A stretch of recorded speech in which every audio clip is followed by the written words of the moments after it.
The draft in the NFL is just about 3 weeks away, good kid. We're going to be in Kansas City live. I was reading our friend Dan Wiederer in the Tribune this morning, and he wrote a little bit about Bijan Robinson and the things that Italian evaluators are saying about Bijan Robinson, the uber-talented running back from Texas, and he is awesome. The idea that the Bears should spend any amount of time getting to know Bijan Robinson or contemplating drafting Bijan Robinson is ludicrous. Beyond silly. It is completely ludicrous. That is a luxury item. The Bears cannot at this point afford luxury items. The one team, I said this to Jurko early in the week, like you want to see, Jurko and I don't like drafting running backs in the first round, period. And that's nothing against Bijan Robinson. He's spectacular. He will probably be a very productive and successful running back in the NFL. He's spectacular. He's probably a better prospect than Saquon Barkley. And you'll use him for 4 or 5 years. Yes, and move on. And then you'll move on. You won't pay him. So this is not about the player. I think Bijan Robinson is awesome.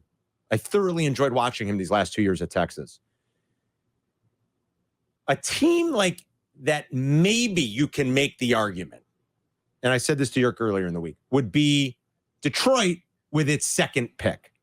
Like, let's say Jalen Carter falls to the Lions at 6, which is, very possible. Yes, it is. They will have invested a lot of their draft capital on their offensive and defensive lines the last couple of years. Mm-hmm. It looks like they've made some really good, smart picks. And they hit on St. Brown. That their number one guy. Phenomenal. Right, in the 4th round, but they hit on him. They did.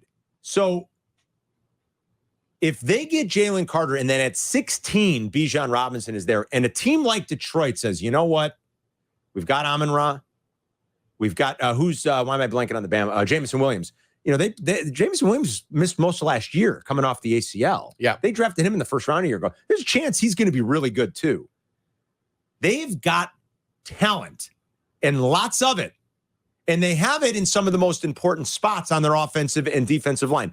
If the Lions decide to walk to the stage with their second first-round pick, number 16 overall, and say, Bijan Robinson, running back, Texas, I'd be like, I get it. You're going, I don't like drafting running backs in the first round, but I get it. It's a luxury item. Guess what? Detroit can maybe afford a luxury item with that second what their pick. David Montgomery signing was, though? Was that, well? That would stun me if they, of all teams, drafted Bijan Robinson. He's saying a team with a second pick. Seattle's got a second pick. No, I get it. Yeah. And I get the thought process, but you know what I'm saying? After signing David Montgomery, that would be a little surprising. And they actually gave him a little bit more of a guarantee than I think a lot of people already thought he have was Swift, going to don't get. they? They do. The Eagles are a team that looks obvious. They're the problem picking is that pick is awfully high for a running back, man. It's awfully high for a running back. And now maybe you're right. Maybe the Eagles can afford some luxury items, although they lost pieces on both of their lines too. Remember that.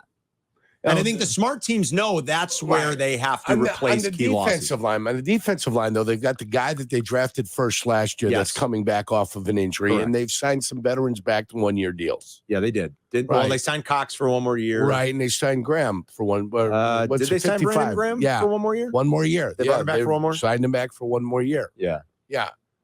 So they did address their defensive line kind of, okay, we can extend that 1 more year, but at some point they do got to replace defensive linemen. Yeah. Well, they've got Jordan Davis too. I mean, I think they feel good about him, but maybe the Eagles. The one guy left, right?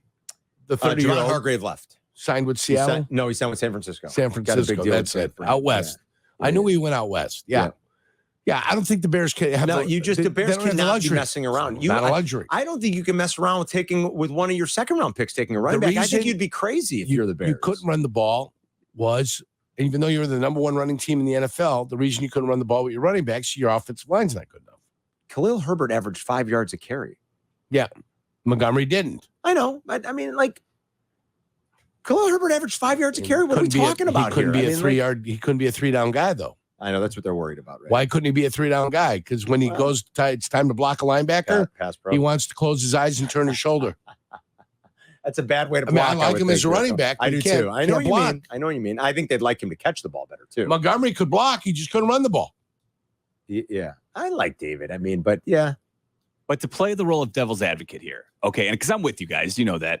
Bijan Robinson, though, what if he is? Because of it, like the reason he's getting a lot of hype and is considered one of those blue chip players, right? That Ryan Poles has kind of talked about. Most draft analysts call him a blue chip player. Yeah. The positional need, obviously, as you guys have laid out, is not nearly as strong as everywhere else on the field. But if he is a Marshall Faulk type player, because that's really what he excels at in the passing game, he's a great receiver and a weapon there. If he ends up being a Marshall Faulk caliber player, a Hall of Famer who also is a weapon in the passing game, will you ever look back and say, I wonder what could have been? The only time I'd ever look back and say, I wonder what it was if he's Barry Sanders. That's the only guy that I would look at and say, boy, he's Barry Sanders. We may have made a mistake there. But that's it. There's one guy and one guy only. Not LaDainian Tomlinson, not Priest Holmes, not Marshall Faulk, by the way, who was traded. At Emmitt Smith. Yeah, definitely not Emmitt Smith. Don't get him started. Boy, don't get me started on Emmitt Smith. Boy, luckiest guy Matt ever. Frank Gore. Luckiest guy ever. Not Frank Gore. No. Yurko, remember, when Yurko talks about the Cowboys, though, that was the pox on Yurko's career. So, 100% correct. Cowboys. If Barry Sanders ran behind that line, he'd have gained 2,000 yards every year. Probably would have. Might have averaged 6 yards a rush. He probably would have. Maybe 6 yards a rush. He might have, like, legitimately. We talk about MJ in these rules without a hand check, really. Like, Michael would have averaged 40 in all likelihood. You know, if Michael shot threes, if he got to play with the benefits of not allowing players to kind of get a hand and an elbow into you, Michael probably averages 40. It's always fun to play the game like if Barry Sanders ran behind the early to mid 90s Cowboys line, like what his numbers would have looked like, Yerk. And it probably would have approached 6 yards a carry. You're not kidding. I mean, like, right? It would have been phenomenal. It's legitimate. Yeah, I wouldn't look back and say, oh, darn, they may, and I think Bijan might be fabulous. It's fine. It just doesn't matter. You know, it just doesn't. It's not it's the game's too different. It's played differently. Virtually every franchise in the league can point within their own running back room, like guys they found late or guys that were undrafted, or I mean, I just can't invest heavily, especially when you're a team like the Bears that has so much work to do in key areas on your offensive and defensive line. So I was reading Weeder this morning and he's like, not that he's suggesting that, don't get me wrong. You could read the article at the Tribune, but he spent a good chunk of his article today talking about what people are thinking and saying about Bijan Robinson and where the Bears fall as they sit now at 9. And like, should they really do their due diligence and make sure they're taking a long, hard look? Probably not a good idea, but you don't want to pass on. No, you pass on them. Pass. Big pass. Yeah, I mean, it should not even be contemplated. You and I think the same. Miller thinks that he wants to play devil's advocate. I'm not playing devil's advocate. I know.